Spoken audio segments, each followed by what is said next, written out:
أعوذ بالله من الشيطان الرجيم. بسم الله الرحمن الرحيم. نون والقلم وما يسطرون.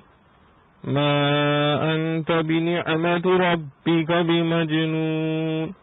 وإن لك لأجرا غير ممنون. وإنك لعلى خلق عظيم. فستبصر ويبصرون بأيكم المفتون. إن ربك هو أعلم بمن ضل عن سبيله وهو أعلم بالمهتدين. فلا تطع المكذبين. ودوا لو تدهن فيدهنون. ولا تطع كل حلاف مهين. هماز مشاء بنميم. مناع للخير معتد أثيم عتل بعد ذلك زنيم. أن كان ذا مال وبنين. إذا تتلى عليه آياتنا قال أساطير الأولين. سنسمه على الخرطوم. إنا بلوناهم كما بلونا أصحاب الجنة إذ أقسموا ليصرمنها مصبحين ولا يستثنون. فطاف عليها طائف من ربك وهم نائمون. فأصبحت كالصريم. فتنادوا مصبحين أن اغدوا على حرثكم إن كنتم صارمين. فانطلقوا وهم يتخافتون ألا يدخلنها اليوم عليكم مسكين وغدوا على حرد قادرين. فلما رأوها قالوا إنا لضالون بل نحن محرومون. قال أوسطهم ألم أقل لكم لولا تسبحون. قالوا سبحان ربنا إنا كنا ظالمين. فأقبل بعضهم على بعض يتلاومون. قالوا يا ويلنا إنا كنا طاغين. عسى ربنا أن يبدلنا خيرا منها إنا إلى ربنا راغبون. كذلك العذاب ولعذاب الآخرة أكبر لو كانوا يعلمون. إن للمتقين عند ربهم جنات النعيم. أفنجعل المسلمين كالمجرمين. ما لكم كيف تحكمون. أم لكم كتاب فيه تدرسون إن لكم فيه لما تخيرون. أم لكم أيمان علينا بالغة إلى يوم القيامة إن لكم لما تحكمون. سلهم أيهم بذلك زعيم. أم لهم شركاء فليأتوا بشركائهم إن كانوا صادقين. يوم يكشف عن ساق ويدعون إلى السجود فلا يستطيعون. خاشعة أبصارهم ترهقهم ذلة وقد كانوا يدعون إلى السجود وهم سالمون. فذرني ومن يكذب بهذا الحديث سنستدرجهم من حيث لا يعلمون وأملي لهم إن كيدي متين. أم تسألهم أجرا فهم من مغرم مثقلون. أم عندهم الغيب فهم يكتبون فاصبر لحكم ربك ولا تكن كصاحب الحوت إذ نادى وهو مكظوم لولا أن تداركه نعمة من ربه لنبذ بالعراء وهو مذموم فاجتباه ربه فجعله من الصالحين وإن يكاد الذين كفروا ليزلقونك بأبصارهم لما سمعوا الذكر ويقولون إنه لمجنون وما هو إلا ذكر للعالمين. سورة القلم. سورہ قلم مکہ میں نازل ہوئی اور اس کی 52 آیتیں ہیں اور اس میں 2 رکوع. شروع اللہ کے نام سے جو بے حد مہربان نہایت رحم والا ہے. قسم ہے قلم کی اور جو کچھ لکھتے ہیں. تو نہیں اپنے رب کے فضل سے دیوانہ اور تیرے واسطے بدلہ ہے بے انتہا اور تو پیدا ہوا ہے بڑے خلق پر. سو اب تو بھی دیکھ لے گا اور وہ بھی دیکھ لیں گے کہ کون ہے تم میں جو بچل رہا ہے. بے شک تیرا رب وہی خوب جانے اس کو جو بہکا اس کی راہ سے اور وہی خوب جانتا ہے راہ پانے والوں کو. سو تو کہنا مت مان جھٹلانے والوں کا. وہ چاہتے ہیں کسی طرح تو ڈھیلا ہو تو وہ بھی ڈھیلے ہو. اور تو کہا مت مان کسی قسمیں کھانے والے بے قدر کا. تانے دے چغلی کھاتا پھرے بھلے کام سے روکے حد سے بڑا گنہگار. اجڑ ان سب کے پیچھے بدنام اس واسطے کہ رکھتا ہے مال اور بیٹے. جب سنائے اس کو ہماری باتیں کہے یہ نقلیں ہیں پہلوں کی. اب داغ دیں گے ہم اس کو سونڈ پر. ہم نے ان کو جانچا ہے جیسے جانچا تھا باغ والوں کو جب ان سب نے قسم کھائی کہ اس کا میوہ توڑیں گے صبح ہوتے اور انشاءاللہ نہ کہا. پھر پھیرا کر گیا اس پر کوئی پھیرے والا تیرے رب کی طرف سے اور وہ سوتے ہی رہے. پھر صبح تک ہو رہا جیسے ٹوٹ چکا. پھر آپس میں بولے صبح ہوتے کہ سویرے چلو اپنے کھیت پر اگر تم کو توڑنا ہے. پھر چلے اور آپس میں کہتے تھے چپکے چپکے کہ اندر نہ آنے پائے اس میں آج تمہارے پاس کوئی محتاج. اور سویرے چلے لپکتے ہوئے زور کے ساتھ. پھر جب اس کو دیکھا بولے ہم تو راہ بھول آئے. نہیں ہماری تو قسمت پھوٹ گئی. بولا بچلا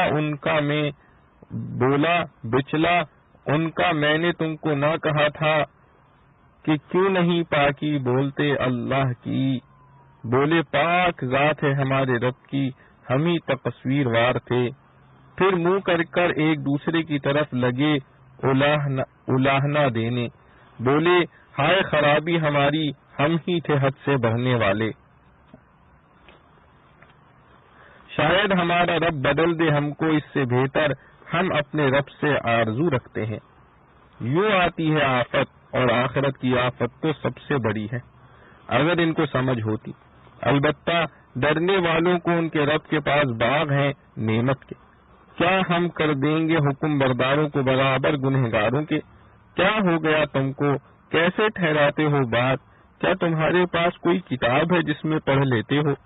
اس میں ملتا ہے تم کو جو تم پسند کر لو. کیا تم نے ہم سے قسمیں لے لی ہیں ٹھیک پہنچنے والی قیامت کے دن تک کہ تم کو ملے گا جو کچھ تم ٹھہراؤ گے. پوچھ ان سے کہ انسان میں اس کا ذمہ لیتا ہے. پوچھ ان سے کون سا ان میں اس کا ذمہ لیتا ہے. کیا ان کے واسطے کوئی شریک ہے. پھر تو چاہیے لے آئیں اپنے اپنے شریکوں کو اگر وہ سچے ہیں. جس دن کے کھولی جائے پنڈلی اور وہ بلائے جائیں سجدہ کرنے کو پھر نہ کر سکیں. جھکی پڑتی ہوں گی ان کی آنکھیں. چڑھی آتی ہوگی ان پر ذلت اور پہلے ان کو بلاتے رہے سجدہ کرنے کو اور وہ تھے اچھے خاصے. اب چھوڑ دے مجھ کو اور ان کو جو کہ جھٹلائیں اس بات کو. اب ہم سیڑھی سیڑھی اتاریں گے ان کو جہاں سے ان کو پتہ بھی نہیں اور ان کو ڈھیل دیے جاتا ہوں بے شک میرا داؤ پکا ہے۔ کیا تو مانگتا ہے ان سے کچھ حق، سو ان پر تاوان کا بوجھ پڑ رہا ہے۔ کیا ان کے پاس خبر ہے غیب کی، سو وہ لکھ لاتے ہیں۔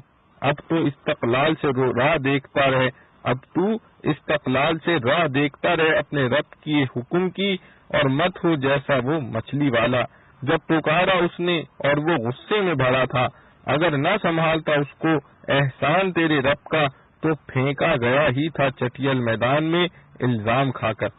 پھر نوازا اس کو اس کے رب نے، پھر کر دیا اس کو نیکوں میں۔ اور منکر تو لگ ہی رہے ہیں کہ پھسلا دیں تجھ کو اپنی نگاہوں سے جب سنتے ہیں قرآن، اور کہتے ہیں وہ تو باولا ہے، اور یہ قرآن تو یہی نصیحت ہے سارے جہاں والوں کے، اور یہ قرآن تو یہی نصیحت ہے سارے جہاں والوں کو۔ خلاصہ تفسیر نون، اس کے معنی اللہ ہی کو معلوم ہے، قسم قلم کی جس سے مقادیر خلق لوح محفوظ پر لکھے گئے، اور قسم ان فرشتوں کی لکھنے کی جو کہ کاتب اعمال ہیں۔ حضرت ابن عباس رضی اللہ عنہ نے قلم اور ما یسترون کی یہی تفسیر فرمائی ہے۔ آگے جواب قسم ہے کہ آپ اپنے رب کے فضل سے مجنون نہیں ہیں، آپ اپنے رب کے فضل سے مجنون نہیں ہیں جیسا منکرین نبوت کہتے ہیں۔ مطلب یہ کہ آپ نبی برحق ہیں، اور یہ قسمیں اس مدعا کے نہایت مناسب ہیں کیونکہ من جملہ مقادیر کے نزول قرآن بھی ہے۔ بس اس آیت میں اشارہ ہے کہ نبوت آپ کی علم الہی میں پہلے ہی سے محقق و مؤکد ہے، بس ثبوت اس کا متعین ہوا، اور اعمال لکھنے والے فرشتے مصدقین و منکرین کے اعمال کو لکھ رہے ہیں، بس اس انکار نبوت پر سزا ہوگی، اس سے ڈر کر ایمان لانا واجب ہے، اور بے شک آپ کے لیے اس تبلیغ احکام پر ایسا اجر ملنے والا ہے جو کبھی ختم ہونے والا نہیں۔ اس میں بھی تقریر نبوت کی جو مستلزم ہے نفی متعن کو، اور تقریر نبوت کے ساتھ متضمن ہے تسلی کو بھی، کہ آپ چند روز برداشت کر لیجئے کہ انجام اس کا اجر عظیم ہے، اور بے شک آپ اخلاق حسنہ کے اعلیٰ پیمانے پر ہیں کہ ہر فعل آپ کا موصوف با اعتدال اور قدیم رضائے عزت متعال ہے، اور مجنون میں اخلاق کا کمال کہاں ہوتا ہے؟ یہ بھی جواب ہے تعین مذکور کا۔ آگے تسلیہ ہے، یعنی یہ جو ایسے محملات بکتے ہیں سو اس کا غم نہ کیجیے، کیونکہ عنقریب آپ بھی دیکھ لیں گے اور یہ بھی دیکھ لیں گے کہ تم میں کس کو جنون حقیقی تھا، یعنی جنون کی حقیقت ہے زوال عقل، اور عقل کی غایت ہے ادراک نفع و ضرر، اور ضرر معتد بھی وہ ہے جو ابدی ہو۔ پس قیامت میں ان کو بھی معلوم ہو جائے گا کہ عاقل اہل حق تھے جنہوں نے اس نفع کو حاصل کیا، اور مجنون یہ خود تھے جو اس نفع سے محروم رہ کر ضرر ابدی میں مبتلا ہوئے۔ اور چونکہ آپ کا پروردگار اس شخص کو بھی خوب جانتا ہے جو اس کی راہ سے بھٹکا ہوا ہے، اور وہ راہ راست پر چلنے والوں کو بھی خوب جانتا ہے، اس لیے ہر ایک کو اس کے مناسب جزا و سزا دے گا، اور اس جزا و سزا کے مناسب ہونے کو یہ منکرین بھی اس وقت سمجھ لیں گے جب حقیقت منکشف ہو جائے گی کہ عاقل کون تھا، مجنون کون۔ آگے ضم منکرین کا مضمون ہے کہ جب آپ حق پر ہیں اور یہ لوگ باطل پر ہیں تو آپ ان تکذیب کرنے والوں کا کہنا نہ مانیے جیسا کہ اب تک نہیں مانا، اور وہ کہنا وہ ہے جو آگے مفہوم ہوتا ہے، یعنی یہ لوگ یہ چاہتے ہیں کہ آپ نعوذ باللہ اپنے منصبی کام میں کہ تبلیغ ہے ذرا ڈھیلے ہو جائیں، تو یہ بھی ڈھیلے ہو جائیں۔ آپ کا ڈھیلا ہونا یہ کہ بت پرستی کی مذمت نہ کریں، اور ان کا ڈھیلا ہونا یہ کہ آپ کی مخالفت نہ کریں۔ سورہ کافرون کی تفسیر میں ابن عباس رضی اللہ عنہ نے ڈھیلے ہونے کا یہی مطلب بیان فرمایا ہے، اور آپ بالخصوص کسی ایسے شخص کا کہنا نہ مانیں جو بہت قسمیں کھانے والا ہو، مراد جھوٹی قسم کھانے والا ہے۔ عادتاً اکثر جھوٹے آدمی قسمیں بہت کھایا کرتے ہیں، اور جو اپنی حرکات شنیعہ کی وجہ سے عند اللہ و عند الخلق بے وقت ہو، دل دکھانے کے لیے تانا دینے والا ہو، چغلیاں لگاتا پھرتا ہو، نیک کام سے روکنے والا ہو، حد اعتدال سے گزرنے والا، گناہوں کا ارتکاب کرنے والا ہو، سخت مزاج ہو، اور اس سب کے علاوہ بدنام بھی ہو۔ مراد ولد الزنا، اور مطلب یہ ہے کہ اور اخلاق و افعال بھی اس کے خبیث ہو، کیونکہ غالباً ولد الزنا کے اخلاق و افعال اچھے نہیں ہوتے، اس لیے مجازن اس سے یہ مراد لیا گیا۔ خلاصہ یہ کہ اول تو مطلقاً مکذبین کا، پھر خصوص جبکہ وہ مکذبین ان ضمائر کے ساتھ بھی متصف ہوں، جیسا کہ آپ کے مکذبین میں سے بعض بڑے بڑے ایسے ہی تھے، اور اس درخواست میں شریک بلکہ اس کے بانی تھے۔ غرض آپ ایسے شخص کا کہنا نہ مانیے، اور وہ بھی محض اس سبب سے کہ وہ مال اور اولاد والا ہو، یعنی دنیا کی وجاہت رکھتا ہو، اور ایسے شخص کی اطاعت اس لیے منع کیا جاتا ہے کہ اس شخص کی یہ عادت ہے کہ جب ہماری آیتیں اس کے سامنے پڑھ کر سنائی جاتی ہیں تو وہ کہتا ہے کہ یہ بے سند باتیں ہیں جو اگلوں سے منقول چلی آتی ہیں۔ مطلب یہ کہ آیات کی تکذیب کرتا ہے۔ خلاصہ یہ کہ ان کی اطاعت سے منع کرنے کی اصل علت ان کی تکذیب ہے، اور اسی بنا پر اول لا تطیع المکذبین فرمایا گیا۔ پھر بطور تخصیص بعد تعمیم کے ان مکذبین میں سے ایسے لوگوں کی اطاعت سے ممانعت کی گئی جو علاوہ تکذیب کے اور بری عادتیں بھی رکھتے ہوں۔ ایسوں کی اطاعت سے ممانعت مطلق مکذبین کی اطاعت کی ممانعت سے اور زیادہ اشد ہوگی، لیکن اصل علت وہی تکذیب رہے گی۔ آگے ایسے شخص کی سزا کا بیان ہے کہ ہم عنقریب اس کی ناک پر داغ لگا دیں گے، یعنی قیامت میں اس کے چہرے اور ناک پر اس کے کفر کی وجہ سے کوئی علامت ذلت اور پہچان کی لگا دیں گے جس سے وہ خوب رسوا ہو۔ حدیث مرفوع میں ایسا ہی وارد ہے۔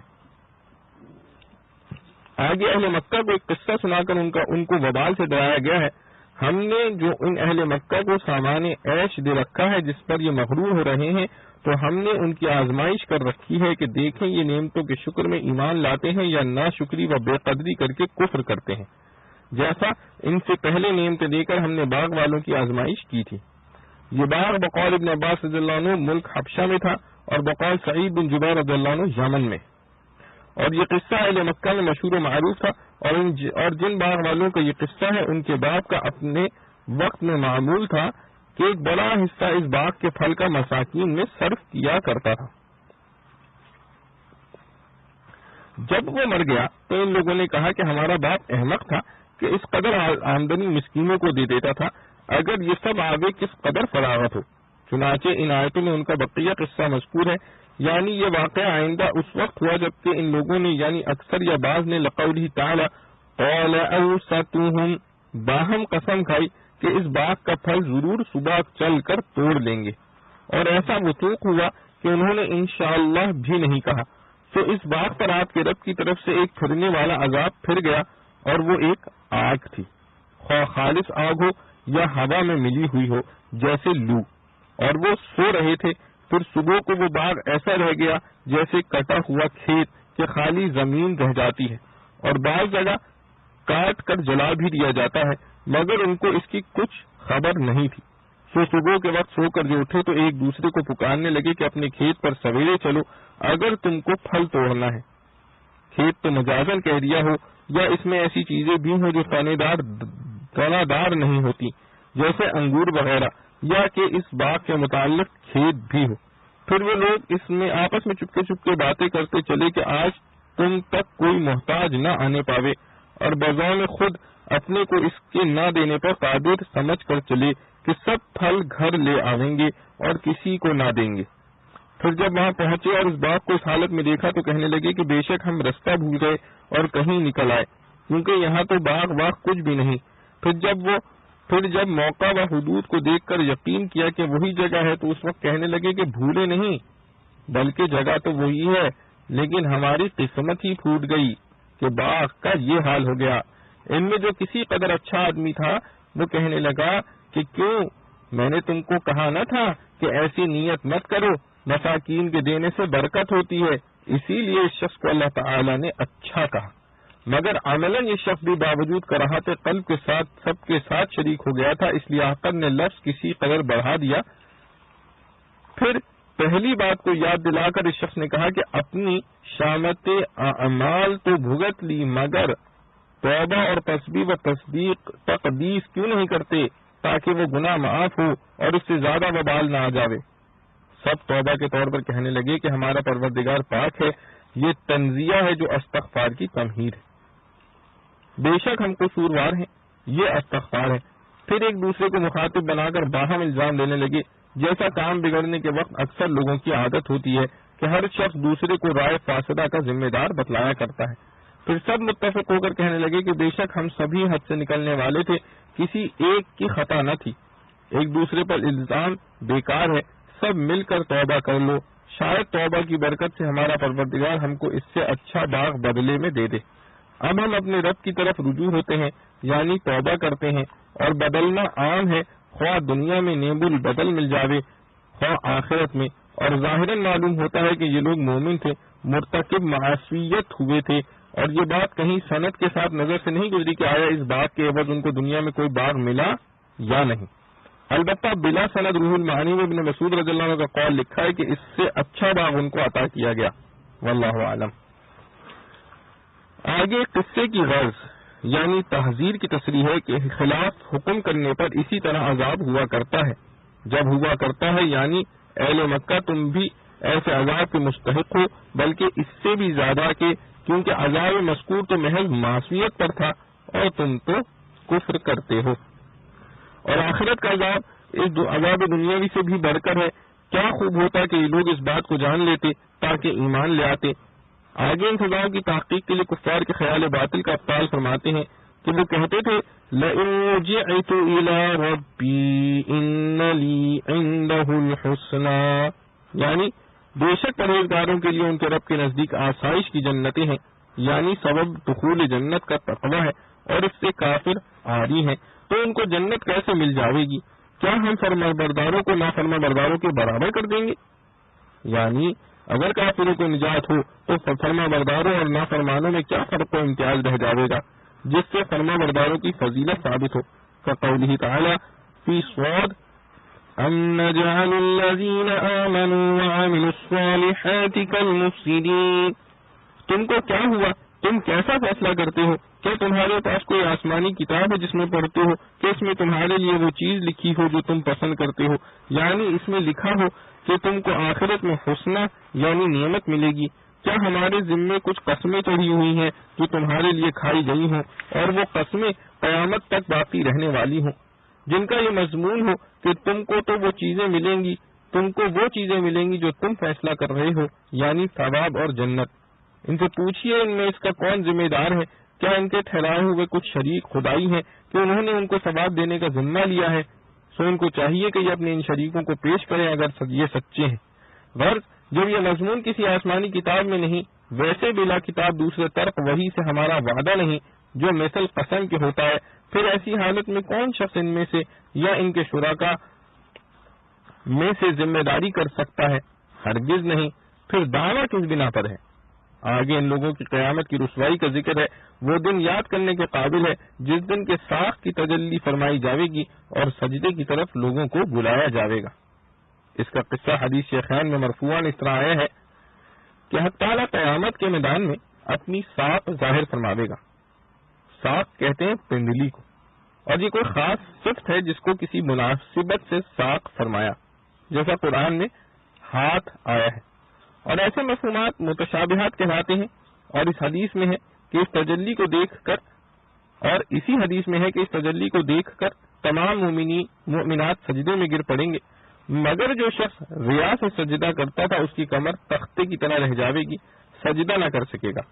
اور سجدے کی طرف بلائے جانے سے یہ شبہ نہ کیا جاوے کہ وہ دار التکلیف نہیں ہے، کیونکہ بلائے جانے سے مراد امر بالسجود نہیں ہے، بلکہ اس تجلی میں یہ اثر ہوگا کہ سب بالاضطرار سجدہ کرنا چاہیں گے، جن میں مومن اس بات پر قادر ہو جائیں گے اور اہل ریا و نفاق قادر نہ ہوں گے، اور کفار کا قادر نہ ہونا اس سے بدرجہ اولا مفہوم ہوتا ہے جس کا آگے ذکر ہے، یعنی کفار بھی سجدہ کرنا چاہیں گے تو یہ کافر لوگ سجدہ نہ کر سکیں گے، اور ان کی آنکھیں مارے شرمندگی کے جھکی ہوں گی اور ان پر ذلت چھائی ہوگی۔ اور وجہ اس کی یہ ہے کہ یہ لوگ دنیا میں سجدے کی طرف بلائے جایا کرتے تھے اس طرح کے ایمان لا کر عبادت کریں، اور وہ صحیح سالم تھے، یعنی سجدے پر قادر بھی تھے۔ چنانچہ ظاہر ہے کہ ایمان و عبادت فعل اختیاری ہے، بس دنیا میں امتثال امر نہ کرنے سے آج ان کو یہ رسوائی و ذلت ہوئی۔ اور دوسری آیت میں جو نگاہ کا اوپر اٹھا رہنا آیا ہے وہ اس کے معارض نہیں، کیونکہ گاہے غلبہ حیرت سے ایسا ہوگا اور گاہے غلبہ ندامت سے ایسا ہوگا۔ آگے کفار کے خیال کا رد ہے کہ عذاب میں دیر ہونے کو اپنے مقبول ہونے کی دلیل سمجھتے تھے، اور اس کے ضمن میں آپ کی تسلی بھی ہے، یعنی جب ان کا مستحق عذاب ہونا اوپر کی آیتوں سے معلوم ہو چکا تو مجھ کو اور جو اس کلام کو جھٹلاتے ہیں ان کو اس حال موجودہ پر رہنے دیجیے، یعنی عذاب میں دیر ہونے سے رنج نہ کیجیے۔ ہم ان کو بتدریج جہنم کی طرف لیے جا رہے ہیں، اس طور پر کہ ان کو خبر بھی نہیں، اور دنیا میں ان پر عذاب نہ ڈالنے سے ان کو مہلت دیتا ہوں، بے شک میری تدبیر بڑی مضبوط ہے۔ آگے ان کے انکار نبوت پر تعجیب ہے، کیا آپ ان سے کچھ معاوضہ مانگتے ہیں کہ وہ اس تاوان سے دبے جاتے ہیں، اس لیے آپ کی اطاعت سے نفرت ہے۔ وَهَذَا كَقَوْلِهِ تَعَالَىٰ أَن تَسْأَلُهُمْ خَرْجًا، یا ان کے پاس غیب کا علم ہے کہ اس کو محفوظ رکھنے کے واسطے لکھ لیا کرتے ہیں، یا یعنی کیا ان کو احکام خداوندی خود کسی طریقے سے معلوم ہو جاتے ہیں جس کی وجہ سے وہ صاحب وحی کے اتباع سے مستغنی ہے، اور ظاہر ہے کہ دونوں امر نہیں ہیں۔ پھر انکار نبوت عجیب ہے۔ آگے آپ کا تصویہ ہے، جب ان کا استحقاق عذاب اور کفر جو موجب استحقاق ہے معلوم ہو گیا، اور یہ کہ ان کی مہلت استدراج یعنی ایک قسم کی ڈھیل ہے اور وقت موعود پر عذاب ہوگا، تو آپ اپنے رب کی اس تجویز پر صبر سے بیٹھے رہیے اور تنگ دلی میں مچھلی میں کے پیٹ میں جانے والے پیغمبر یعنی یونس علیہ السلام کی طرح نہ ہو جائیے کہ وہ عذاب نازل نہ ہونے سے تنگ دل ہوئے اور کہیں چلے گئے، جس کا قصہ کئی جگہ تھوڑا تھوڑا آ چکا ہے۔ مضمون مقصود تشبیہ کا تو ختم ہو چکا، آگے بطور تتمیم قصد کے ارشاد ہے کہ وہ وقت بھی یاد کیجیے جبکہ یونس علیہ السلام نے اپنے رب سے دعا کی اور وہ غم سے گھٹ رہے تھے۔ یہ غم مجموعہ تھا کئی غموں کا، ایک قوم کے ایمان نہ لانے کا، ایک عذاب کے ٹل جانے کا، ایک بلا اذن صریح حق تعالی کے وہاں سے چلے آنے کا، ایک مچھلی کے پیٹ میں محبوس ہونے کا۔ اور وہ دعا یہ ہے، لا الہ الا انت سبحانک انی کنت من الظالمین، جس سے مقصود معانی اور طلب نجات، جس سے مقصود معافی اور طلب نجات عن الحبس ہے، چنانچہ اس پر اللہ تعالیٰ کا فضل ہوا اور مچھلی کے پیٹ سے نجات ہوئی۔ اسی کی نسبت ارشاد ہے کہ اگر خداوندی احسان ان کی دستگیری نہ کرتا تو وہ جس میدان میں مچھلی کے پیٹ سے نکال کر ڈالے گئے تھے، اس میدان میں بدحالی کے ساتھ ڈالے جاتے۔ دستگیری سے مراد قبول توبہ ہے، اور بدحالی سے مراد یہ کہ ان کی اجتہادی غلطی پر من جانب اللہ ان کو ملامت ہوئی۔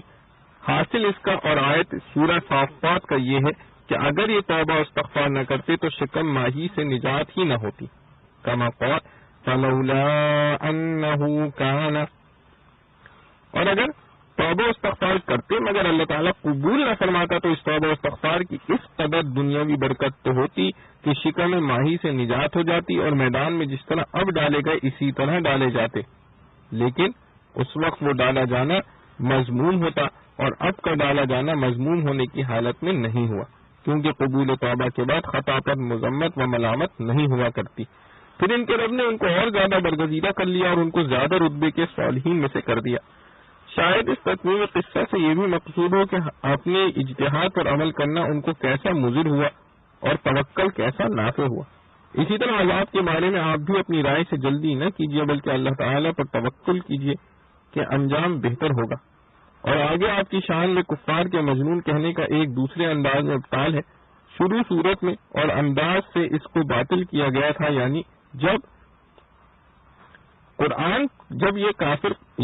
یہ کافر جب قرآن سنتے ہیں تو شدت عداوت سے ایسے معلوم ہوتے ہیں گویا آپ کو اپنی نگاہوں سے پھسلا کر گرا دیں گے۔ یہ ایک محاورہ ہے، جیسے بولتے ہیں کہ فلاں شخص اس طرح دکھتا ہے جیسے کھا جائے گا، مطلب یہ کہ شدت عداوت سے آپ کو بری بری نگاہوں سے دیکھتے ہیں اور اسی عداوت سے آپ کی نسبت کہتے ہیں کہ نعوذ باللہ یہ مجنون ہے، حالانکہ یہ قرآن جس کے ساتھ آپ تکلم فرماتے ہیں تمام جہاں کے واسطے نصیحت ہے، اور مجنون آدمی کے متعلق ایسی اصلاح عام نہیں ہو سکتی۔ اس میں تو جواب تان جنون ظاہر ہے، اور بیان عداوت سے بھی اس تان کا ضعیف ہونا ثابت ہو گیا، کیونکہ جس قول کا منشا شدت عداوت ہو وہ قابل التفات نہیں۔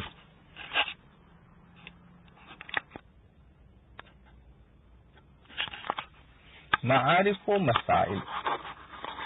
سورہ ملک میں اللہ تعالی کے وجود اور توحید اور علم و قدرت کے دلائل مشاہدہ کائنات سے بیان ہوئے ہیں، اور کفار و منکرین پر عذاب شدید کا ذکر ہے۔ سورہ نون میں کفار کے ان مطاعن کا جواب ہے جو وہ رسول اللہ صلی اللہ علیہ وسلم پر کیا کرتے تھے۔ سب سے پہلا ان کا طعنہ یہ تھا کہ اللہ کے بھیجے ہوئے کامل العقل، کامل العلم، جامع الفضائل رسول کو معاذ اللہ مجنون کہتے تھے۔ یہ اس وجہ سے کہ رسول اللہ صلی اللہ علیہ وسلم پر جو وحی فرشتے کے ذریعے نازل ہوتی تھی بوقت وحی اس کے آثار آپ کے جسم مبارک پر دیکھے جاتے تھے، پھر آپ وحی سے حاصل شدہ آیات پڑھ کر سناتے تھے۔ یہ معاملہ کفار کے فہم و ادراک سے باہر تھا، اس لیے اس کو جنون قرار دے دیا، اور یہ اس وجہ سے کہ آپ نے اپنی قوم اور پوری دنیا کے عقائد موجودہ کے خلاف یہ دعویٰ کیا کہ عبادت کے قابل اللہ کے سوا کوئی نہیں۔ جن خود تراشیدہ بتوں کو وہ خدا سمجھتے تھے ان کا بے علم و شعور ناقابل نفع و ضرر ہونا بیان کیا۔ آپ کے اس عقیدے کا کوئی ساتھی نہ تھا، آپ اکیلے دعویٰ لے کر بغیر کسی ظاہری ساز و سامان کے ساری دنیا کے مقابلے میں کھڑے ہو گئے۔ ظاہر بین نظروں میں اس کی کامیابی کا کوئی امکان نہیں تھا۔ ایسے دعوے کو لے کر کھڑا ہونا جنون سمجھا گیا، اور بغیر کسی سبب کے بھی بعض برائے تعان ہو سکتا ہے کہ مجنون کہتے ہوں۔ سورہ نون کی ابتدائی آیتوں میں ان کے خیال باطل کی تردید قسم کے ساتھ مؤکد کر کے بیان فرمائی۔ نون والقلم وما يسطرون ما انت بنعمت ربك بمجنون۔ حرف نون حروف مقطعہ میں سے ہے جو قرآن کریم کی بہت سی صورتوں کے شروع میں لائے گئے ہیں۔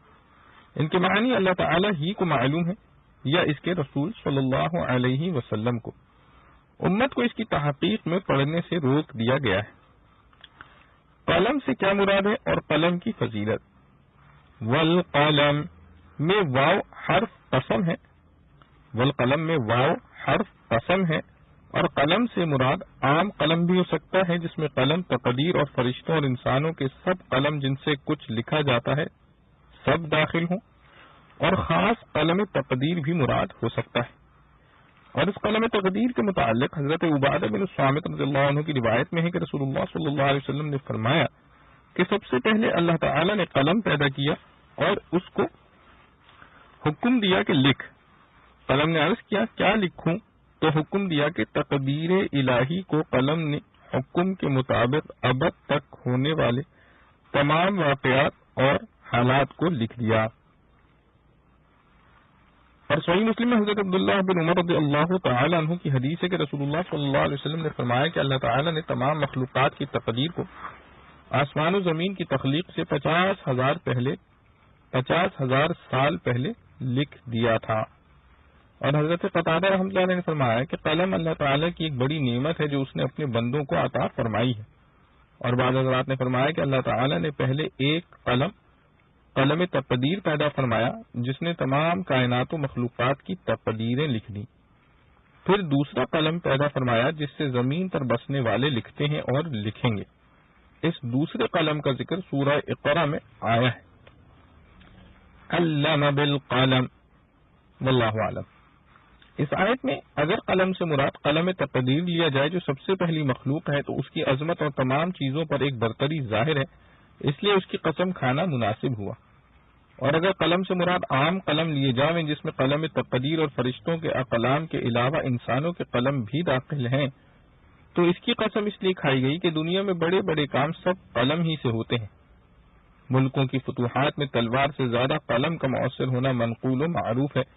ابو حاتم بستی نے اسی مضمون کو 2 شعروں میں فرمایا: جبکہ قسم کھائیں بہادر لوگ کسی دن اپنی تلوار کی، اور اس کو شمار کریں ان چیزوں میں جو انسان کو عزت و شرف بخشی ہیں، تو کافی ہے لکھنے والوں کا قلم ان کی عزت و برتری کے لیے ہمیشہ ہمیشہ کے واسطے، کیونکہ اللہ نے قسم کھائی ہے قلم کی۔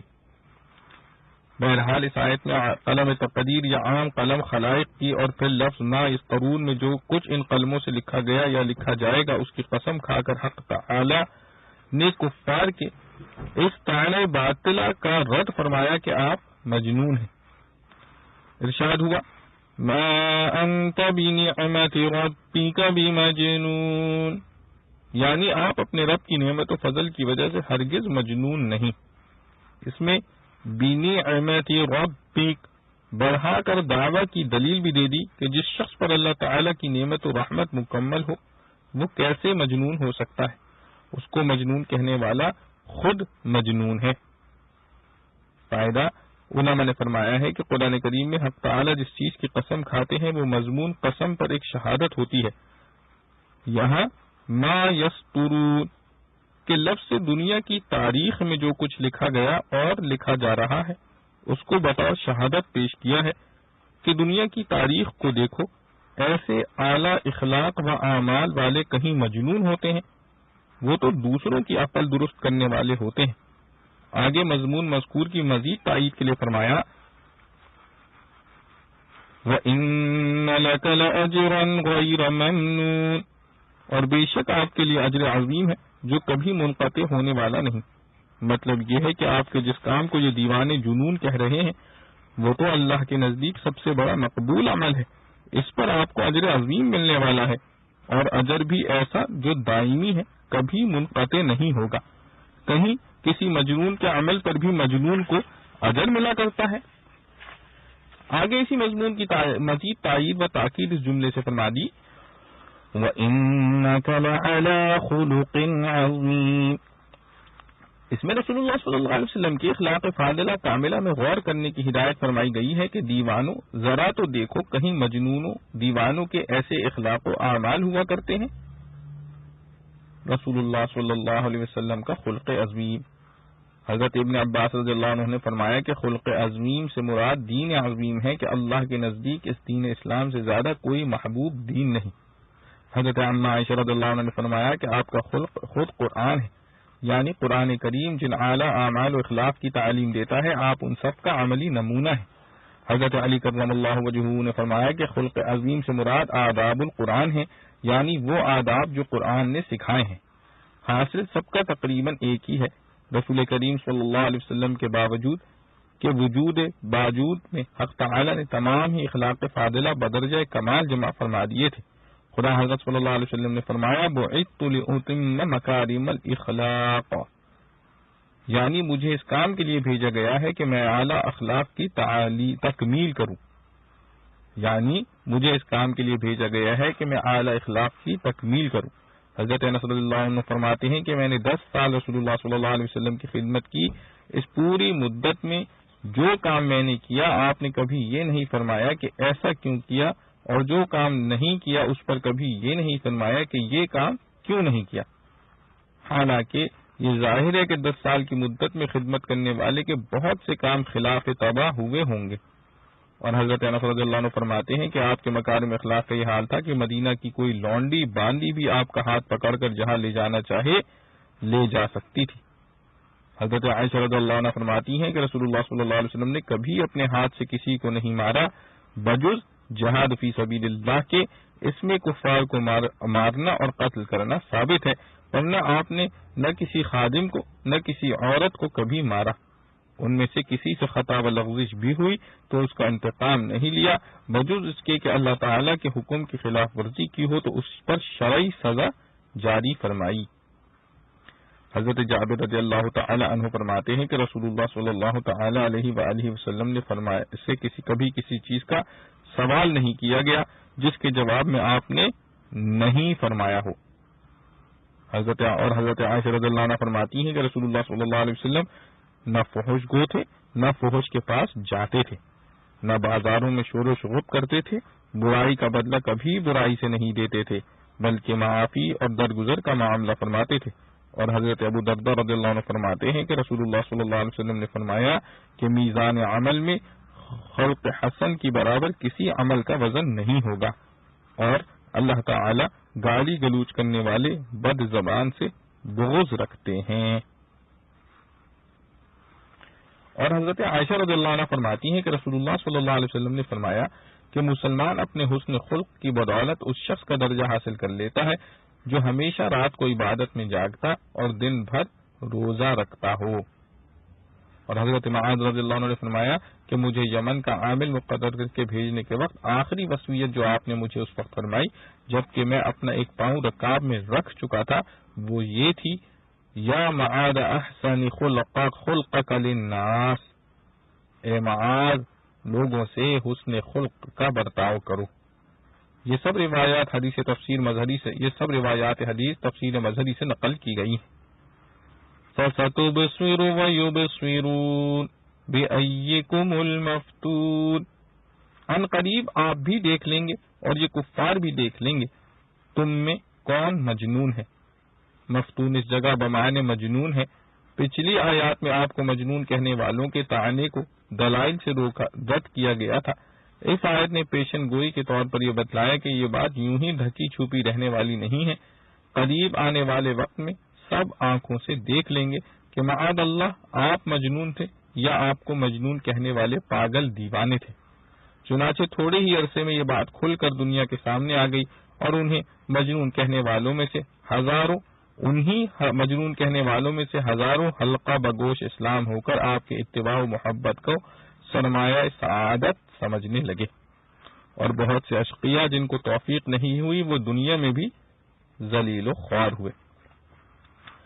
فَلَا تُطِعِ الْمُكَذِّبِينَ وَدُّوا لَوْ تُدْهِنُ فَيُدْهِنُونَ، یعنی آپ ان جھٹلانے والوں کی بات نہ مانیں، یہ تو یوں چاہتے ہیں کہ آپ کچھ تبلیغ احکام میں نرم پڑ جائیں اور شرک و بت پرستی سے ان کو روکنا چھوڑ دیں تو یہ بھی نرم پڑ جائیں کہ آپ پر تان تشنی اور آپ کی ایذا رسانی چھوڑ دیں۔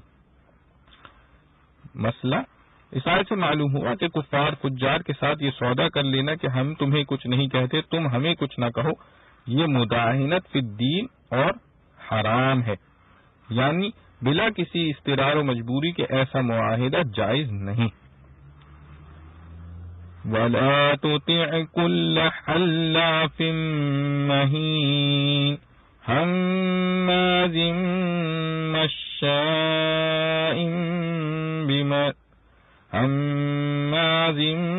مَّشَّاءٍ بِنَمِيمٍ مَّنَّاعٍ لِّلْخَيْرِ مُعْتَدٍ أَثِيمٍ عُتُلٍّ بَعْدَ ذَلِكَ زَنِيمٍ۔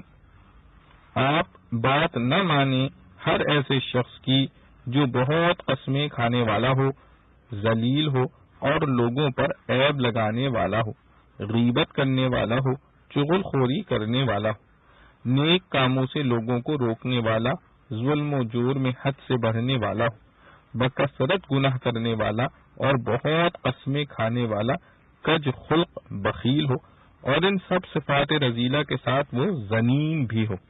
زنیم کے معنی وہ شخص جس کا نسب کسی باپ سے ثابت نہ ہو۔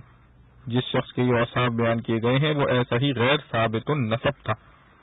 پہلی آیت میں عام کفار کی بات نہ ماننے اور دین کے معاملے میں ان کی وجہ سے کوئی مداہنت نہ کرنے کا عام حکم تھا۔ اس آیت میں ایک خاص شریر کافر ولید بن مغیرہ کی صفات رذیلہ بیان کر کے اس سے اعراض کرنے اور اس کی بات نہ ماننے کا خصوصی حکم دیا گیا ہے۔ آگے بھی کئی آیتوں میں اس شخص کی بد اخلاقی اور سرکشی کا ذکر فرمانے کے بعد فرمایا سَنَسِمُهُ عَلَى الْخُرْطُومِ، یعنی ہم قیامت کے روز اس کی ناک پر داغ لگا دیں گے جس سے اولین و آخرین میں اس کی رسوائی ظاہر ہو جائے گی۔ اس کی ناک کو بغیر طبقی خرطوم سے تعبیر کیا گیا ہے جو ہاتھی یا خنزیر کی ناک کے لیے مخصوص ہے۔ اِنَّا بَلَوْنَاهُمْ كَمَا بَلَوْنَا أَصْحَابَ الْجَنَّةِ، یعنی ہم نے آزمائش میں ڈالا ان اہل مکہ کو جس طرح آزمائش میں ڈالا تھا باغ والوں کو۔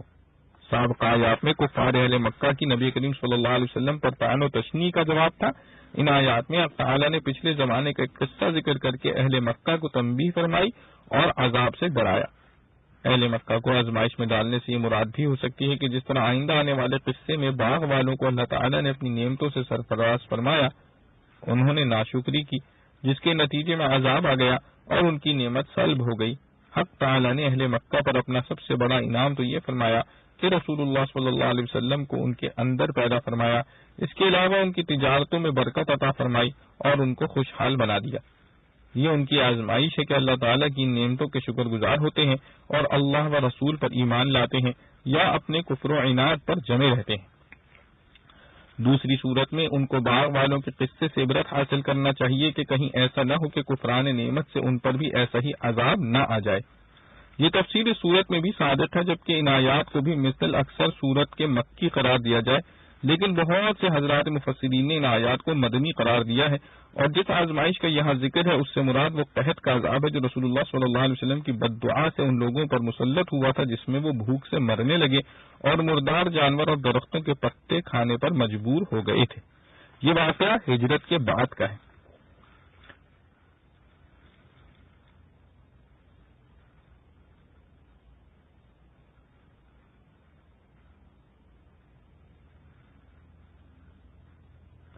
باغ والوں کا قصہ، یہ باغ بعض سلف سے جیسے حضرت ابن عباس رضی اللہ عنہ وغیرہ کے قول پر یمن میں تھا، اور حضرت سعید بن جبیر رضی اللہ عنہ کی ایک روایت یہ ہے کہ صنعا جو یمن کا مشہور شہر اور دارالسلطنت ہے اس سے 6 میل کے فاصلے پر تھا، اور بعض حضرات نے اس کا محل وقوع حبشہ کو بتلایا ہے۔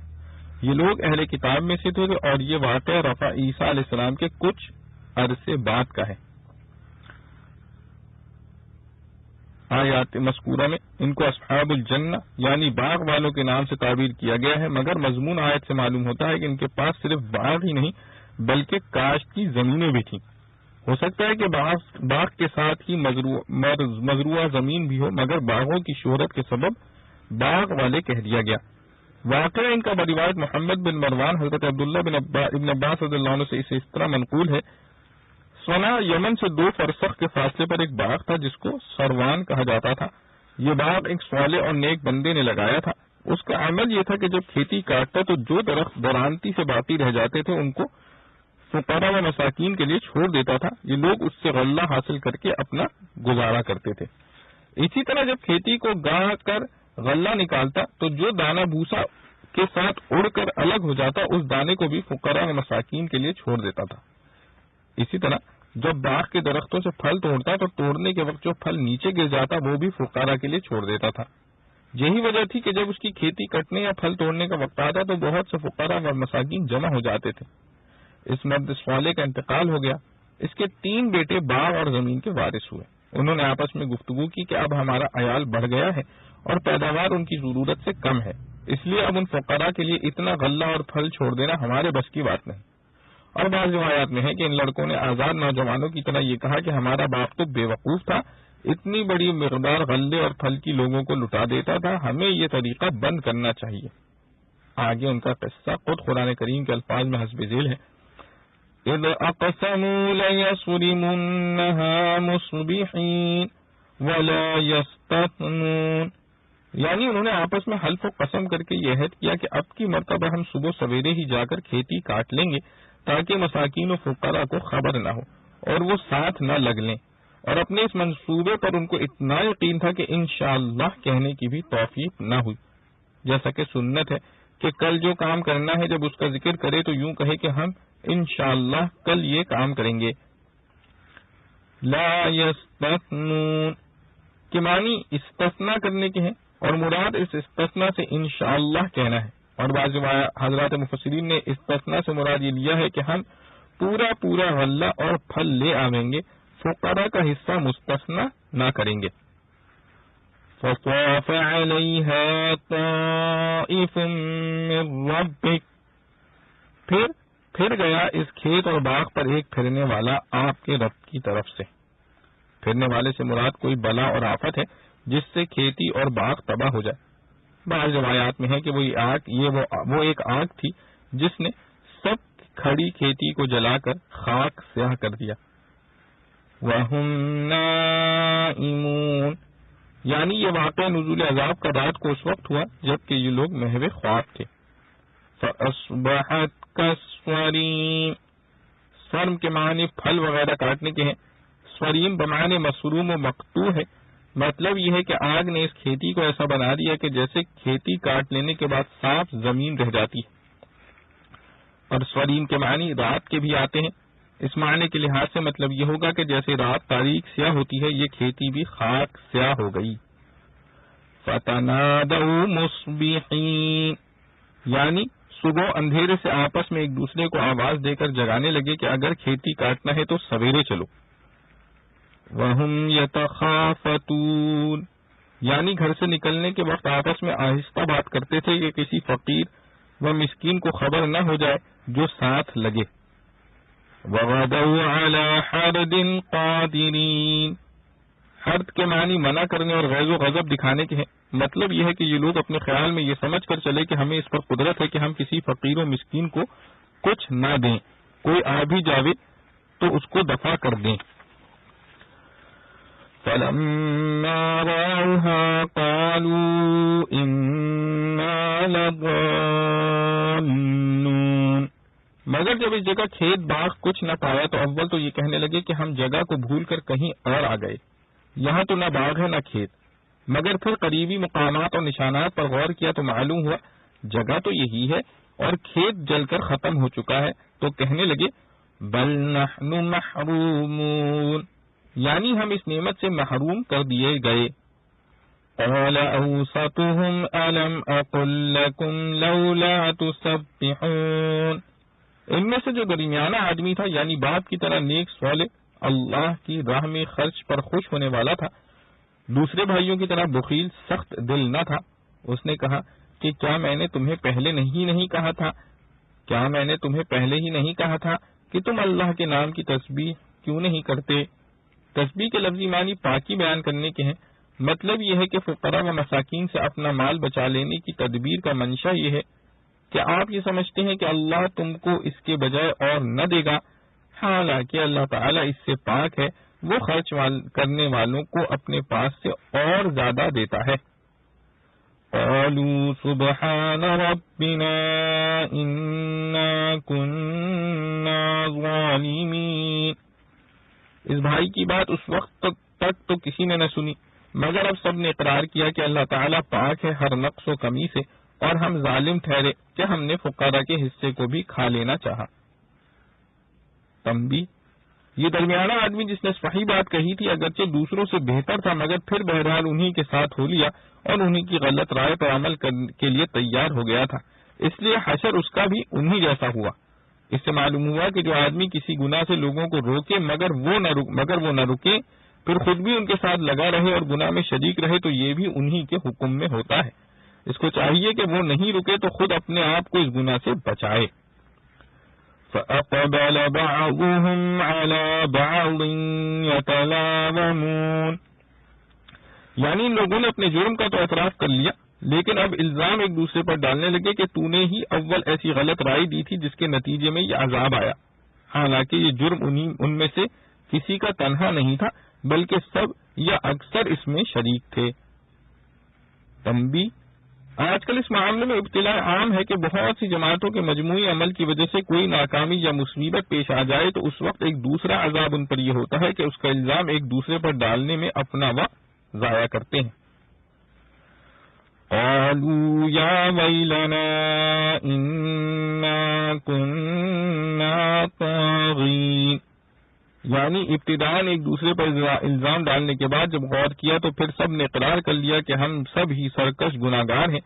یہ اعتراف ندامت کے ساتھ ان کی توبہ کے قائم مقام تھا، اسی بنا پر ان کو اللہ تعالیٰ سے یہ امید ہو گئی کہ اللہ تعالیٰ ہمیں اس باغ سے بہتر باغ عطا فرما دیں گے۔ امام بغوی نے حضرت عبداللہ بن مسعود رضی اللہ عنہ سے نقل کیا ہے کہ ابن مسعود رضی اللہ عنہ نے فرمایا کہ مجھے یہ خبر پہنچی ہے کہ جب ان سب لوگوں نے سچے دل سے توبہ کر لی تو اللہ تعالیٰ نے ان کو اس سے بہتر باغ عطا فرما دیا جس کے انگوروں کے خوشے اتنے بڑے تھے کہ ایک خوشہ ایک خچر پر لادا جاتا تھا۔ کذالک العذاب، اہل مکہ کے عذاب قحط کا اجمالی اور باغ والوں کے کھیت جل جانے کا تفصیلی ذکر فرمانے کے بعد عام ضابطہ ارشاد فرمایا کہ جب اللہ کا عذاب آتا ہے تو اسی طرح آیا کرتا ہے، اور دنیا میں عذاب آ جانے سے بھی ان کی آخرت کے عذاب کا کفارہ نہیں ہوتا بلکہ آخرت کا عذاب اس کے علاوہ اور اس سے زیادہ سخت ہوتا ہے۔ اگلی آیات میں اول نیک متقی بندوں کی جزا کا ذکر ہے اور اس کے بعد مشرکین مکہ کے ایک اور باطل دعوے کا رد ہے، وہ یہ کہ کفار مکہ کہا کرتے تھے کہ اول تو قیامت آنے والی نہیں اور دوبارہ زندہ ہو کر حساب کتاب کا قصہ سب افسانہ ہے، اور اگر بالفرض ایسا ہو بھی گیا تو ہمیں وہاں بھی ایسی ہی نعمتیں اور مال و دولت ملے گا جیسا دنیا میں ملا ہوا ہے۔ اس کا جواب کئی آیتوں میں دیا گیا ہے کہ کیا اللہ تعالی نیک بندوں اور مجرمین کو برابر کر دیں گے؟ یہ کیسا عجیب و غریب فیصلہ ہے جس پر نہ کوئی سند، نہ دلیل، نہ کسی آسمانی کتاب سے اس کا ثبوت، نہ اللہ کی طرف سے کوئی وعدہ وعید کہ وہاں بھی تمہیں نعمت دے گا۔ قیامت کی ایک عقلی دلیل۔ ان آیات مذکورہ سے ثابت ہوا کہ قیامت آنا اور حساب کتاب ہونا اور نیک و بد کی جزا و سزا یہ سب عقلاً ضروری ہے، کیونکہ اس کا تو دنیا میں ہر شخص مشاہدہ کرتا ہے، اور کوئی انکار نہیں کر سکتا کہ دنیا میں جو عموماً فساق، فجار، بدکار، ظالم، چور اور ڈاکو ہیں، نفع میں رہتے اور مزے اڑاتے ہیں۔ ایک چور اور ڈاکو ایک رات میں بعض اوقات اتنا کما لیتا ہے کہ شریف نیک آدمی عمر بھر بھی نہ کما سکے۔ پھر نہ وہ خوف خدا اور آخرت کو جانتا ہے، نہ کسی شرم و حیا کا پابند ہے، اپنے نفس کی خواہشات کو جس طرح چاہے پورا کرتا ہے۔ اور نیک شریف آدمی اول تو خدا سے ڈرتا ہے، وہ بھی نہ ہو تو برادری کی شرم و حیا سے مغلوب ہوتا ہے۔ خلاصہ یہ ہے کہ دنیا کے کارخانے میں تو بدکار، بدمعاش، کامیاب اور نیک شریف آدمی ناکام نظر آتا ہے۔ اب اگر آگے بھی کوئی ایسا وقت نہ آئے جس میں حق و ناحق کا صحیح انصاف ہو، نیک کو اچھا بدلہ ملے، بد کو سزا ملے، تو پھر اول تو کسی برائی کو برائی اور گناہ کو گناہ کہنا نہ ہو لغو و بے معنی ہو جاتا ہے کہ وہ ایک انسان کو بلا وجہ اس کی خواہشات سے روکنا ہے۔ دوسرے، پھر عدل و انصاف کے کوئی معنی باقی نہیں رہتے۔ جو لوگ خدا کے وجود کے قائل ہیں وہ اس کا کیا جواب دیں گے کہ خدا تعالی کا انصاف کہاں گیا؟ رہا یہ شبہ کہ دنیا میں بسا اوقات مجرم پکڑا جاتا ہے، اس کی رسوائی ہوتی ہے، سزا پاتا ہے۔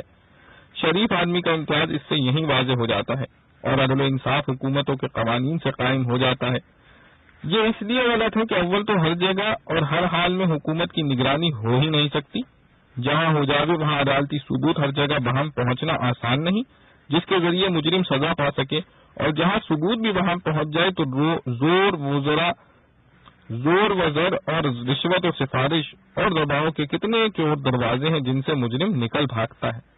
اور اس زمانے کی حکومتی اور عدالتی جرم و سزا کا جائزہ لیا جائے تو اس وقت تو سزا صرف وہ بے وقوف، بے عقل یا بے سہارا آدمی پاتا ہے جو ہوشیاری سے کوئی چور دروازہ نہ نکال سکے، اور جس کے پاس نہ رشوت کے لیے پیسے ہو، نہ کوئی بڑا آدمی اس کا مددگار ہو، یا پھر وہ اپنی بے وقوفی سے ان چیزوں کو استعمال نہ کر سکے۔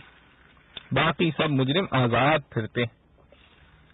قرآن کریم کے اس لفظ نے أَفَنَجْعَلُ الْمُسْلِمِينَ كَالْمُجْرِمِينَ اس حقیقت کو واضح کر دیا کہ عقلاً یہ ہونا ضروری ہے کہ کوئی ایسا وقت آئے جہاں سب کا حساب ہو، اور جہاں مجرموں کے لیے کوئی چور دروازہ نہ ہو، اور جہاں انصاف ہی انصاف ہو اور نیک و بد کا کھل کر امتیاز واضح ہو۔ اور اگر یہ نہیں ہے تو دنیا میں کوئی برا کام برا نہیں اور کوئی جرم جرم نہیں، اور پھر خدائے عدل و انصاف کے کوئی معنی نہیں رہتے۔ اور جب قیامت آنا اور اعمال کی جزا و سزا ہونا یقینی ہو گیا تو آگے کچھ احوال قیامت اور مجرمین کی سزا کا ذکر کیا گیا ہے، جس میں قیامت کے دن کشف ساق کا اعجاز بیان ہوا ہے۔ اس کی حقیقت خلاصے تفسیر میں آ چکی ہے۔ فَذَرْنِي وَمَن يُكَذِّبُ بِهَذَا الْحَدِيثِ یعنی آپ اس قیامت کی بات جھٹلانے والوں کو اور مجھے چھوڑ دیں، پھر دیکھیں ہم کیا کرتے ہیں۔ یہاں چھوڑ دینا ایک محاورے کے طور پر فرمایا گیا ہے، مراد اس سے اللہ پر بھروسہ اور توکل کرنا ہے، اور حاصل اس کلام کا یہ ہے کہ کفار کی طرف سے مطالبہ بھی بار بار پیش ہوا کرتا تھا کہ اگر ہم واقعی اللہ کے نزدیک مجرم ہیں اور اللہ تعالی ہمیں عذاب دینے پر قادر ہے تو پھر ہمیں عذاب ابھی کیوں نہیں دے ڈالتا۔ ان کے ایسے دل آزار مطالبوں کی وجہ سے کبھی کبھی خود رسول اللہ صلی اللہ علیہ وسلم کے قلب مبارک میں بھی یہ خیال پیدا ہوتا ہوگا، اور ممکن ہے کسی وقت دعا بھی کی ہو کہ ان لوگوں پر اسی وقت عذاب آ جائے تو باقی ماندہ لوگوں کی اصلاح کی توقع ہے۔ اس پر یہ فرمایا گیا کہ اپنی حکمت کو ہم ہی خوب جانتے ہیں، ایک حد تک ان کو مہلت دیتے ہیں، فوراً عذاب نہیں بھیج دیتے، اس میں ان کی آزمائش بھی ہوتی ہے اور ایمان لانے کی مہلت بھی۔ آخر میں حضرت یونس علیہ السلام کے واقعے کا ذکر فرما کر حضرت صلی اللہ علیہ وسلم کو یہ نصیحت فرمائی گئی کہ جس طرح یونس علیہ السلام نے لوگوں کے مطالبے سے تنگ آ کر عذاب کی دعا کر دی اور عذاب کے آثار سامنے بھی آ گئے اور یونس علیہ السلام اس جائے عذاب سے دوسری جگہ منتقل بھی ہو گئے، مگر پھر پوری قوم نے الحاح زاری اور اخلاص کے ساتھ توبہ کر لی، اللہ تعالی نے ان کو معافی دے دی اور عذاب ہٹا دیا، تو اب یونس علیہ السلام نے یہ شرمندگی محسوس کی کہ میں ان لوگوں میں جھوٹا قرار پاؤں گا۔ اس بدنامی کے خوف سے اللہ تعالی کے اذن صریح کے بغیر اپنے اجتہاد سے یہ رائے اختیار کر لی کہ اب ان لوگوں میں واپس نہ جائیں۔ اس پر حق تعالی نے ان کی تنبیہ کے لیے دریا کے سفر پھر مچھلی کے نگل جانے کا معاملہ فرمایا، اور پھر یونس علیہ السلام کے متنبہ ہو کر استغفار و معافی کی طرف متوجہ ہونے پر دوبارہ ان پر اپنے سابقہ انعامات کے دروازے کھول دیے۔ یہ واقعہ سورہ یونس اور دوسری صورتوں میں گزر چکا ہے۔ نبی کریم صلی اللہ علیہ وسلم کو یہ واقعہ یاد دلا کر اس کی نصیحت فرمائی کہ آپ ان لوگوں کے ایسے مطالبے سے مغلوب نہ ہوں اور ان پر جلدی عذاب نازل کرنے کے خواہش مند نہ ہوں۔ اپنی حکمتوں اور عالم کی مصلحتوں کو ہم ہی جانتے ہیں، ہم پر توکل کریں۔ وَلَا تَكُنْ كَصَاحِبِ الْحُوتِ، یہاں حضرت یونس علیہ السلام کو صاحب حوت اسی مناسبت سے کہا گیا کہ وہ کچھ عرصہ مچھلی کے پیٹ میں رہے۔ وَإِن يَكَادُ الَّذِينَ كَفَرُوا لَيُزْلِقُونَكَ بِأَبْصَارِهِمْ، لَيُزْلِقُونَكَ ازلاق سے مشتق ہے، جس کے معنی لغزش دینے اور گرا دینے کے ہیں۔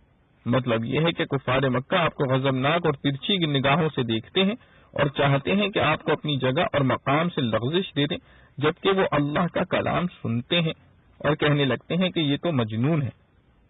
وَمَا هُوَ إِلَّا ذِكْرٌ لِّلْعَالَمِينَ، حالانکہ یہ کلام تو تمام جہان والوں کے لیے ذکر و نصیحت اور ان کی صلاح و فلاح کا ضامن ہے۔ ایسے کلام والا کہیں مجنون کہا جا سکتا ہے؟ کفار کے جس طعنے کا اس سورہ کے شروع میں جواب دیا گیا تھا، ختم سورہ پر اسی کا ایک دوسرے انداز سے جواب دے دیا گیا۔ اور امام بغوی وغیرہ مفسرین نے ان آیات کا ایک خاص واقعہ نقل کیا ہے کہ انسان کی نظر بد لگ جانا اور اس سے کسی انسان کو نقصان اور بیماری بلکہ ہلاکت تک پہنچ جانا، جیسا کہ حقیقت ہے اور احادیث صحیحہ میں اس کا حق ہونا وارد ہے، عرب میں بھی معروف و مشہور تھا، اور مکہ میں ایک شخص نظر لگانے میں بڑا مشہور تھا۔ اونٹوں یا جانوروں کو نظر لگا دیتا تو وہ فوراً مر جاتے تھے۔ کفار مکہ کو رسول اللہ صلی اللہ علیہ وسلم سے عداوت تو تھی ہی، اور ہر طرح کی کوشش آپ کو قتل کرنے اور ایذا پہنچانے کی کیا کرتے تھے۔ ان کو یہ سوجھی کہ اس شخص سے رسول اللہ صلی اللہ علیہ وسلم کو نظر لگواؤ اور اس کو بلا لائے۔ اس نے نظر بد لگانے کی اپنی پوری کوشش کر لی، مگر اللہ تعالی نے آپ کی حفاظت فرمائی۔ یہ آیات اسی سلسلے میں نازل ہوئی اور لَيُزْلِقُونَكَ بِأَبْصَارِهِمْ، اسی نگاہ بد لگانے کو بیان فرمایا گیا ہے۔ فائدہ، حضرت حسن بصری رحمۃ اللہ علیہ سے منقول ہے کہ جس شخص کو نظر بد کسی انسان کی لگ گئی ہو، اس پر یہ آیت پڑھ کر دم کر دینا اس کے اثر کو زائل کر دیتا ہے۔ یہ آیات وَإِن يَكَادُ الَّذِينَ كَفَرُوا سے آخر سورت تک ہے۔ تمت سورۃ القلم بحمد للہ۔ اللہ رب العزت سے دعا ہے کہ جو کچھ پڑھا سنا گیا ہمیں اس پر عمل کرنے کی توفیق نصیب فرمائے۔ وآخر دعوانا ان الحمد للہ رب العالمین۔ ربنا تقبل منا انك انت السميع العليم وتب علينا انك انت التواب الرحيم۔ سبحان ربك رب العزة عما يصفون وسلام على المرسلين والحمد لله رب العالمين۔